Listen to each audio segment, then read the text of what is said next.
এই যে ভাই, শুনলাম আপনি নাকি ফকির হয়ে গেছেন। তা কিভাবে হলেন আমাদেরকে একটু বলবেন? হ্যাঁ, আমি ফকির হয়েছি। তবে লোকেরা আমাকে যে কারণে ফকির বলে, আমি কিন্তু সে কারণে ফকির না। জন্মগত ফকিরও না, বংশগত ফকিরও না, শ্বশুরগত ফকির। শ্বশুরের মাইয়াকে বিয়ে করেছি, শ্বশুর ফকিরামি করে, সেই সূত্রে আমি আর কি ফকির। তার মানে এটা কি আপনার ফকির হওয়ার আসল হ্যাঁ, রহস্য?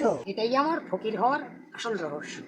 আর দর্শকদের উদ্দেশ্যে কিছু বলতে চাইলে উম, কি বলবো, আপনার হাতে একটা কিছু দেখতে পাচ্ছি, মনে হচ্ছে হেরিকেন। এটা দিয়ে কি হবে? হাতে এটা হেরিকেন। লোকেরা বলে বুদিবাস হাতে হেরিকেন, তো হেরিকেন আগে থেকে নিয়ে রেখেছি যদি কেউ দিতে না পারে, বুঝছেন। আমি কিন্তু ভিক্ষা করি না, ফকির হতে পারি। শ্বশুরগত, জন্মগতও না, বংশগতও না। আসলে কিন্তু আমি ফকির না, আমার বংশ হইতেছে অন্য কিছু। দর্শকদের উদ্দেশ্যে কি বলবো, দর্শকরা এটা বিনোদন হিসেবে নেবেন। আমি কিন্তু সত্যি ফকির না, আমি হচ্ছি ব্যাপারী, কিন্তু ব্যবসা করি না। তাহলে আপনি পেশায় কি না, করেন? করি হলো ওই খেত মজুরি, ভ্যান চালাই, খাই, এই। ভবিষ্যতে কি আপনি কারো হাত দেখে চিকিৎসা করবেন?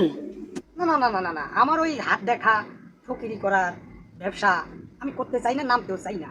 এটা সেরে কি গুণা, এ থেকে বিরত থাকি। ফকিরিমি করার দরকার নাই, সমস্যার সমাধান দিবে আল্লাহ। সত্যি?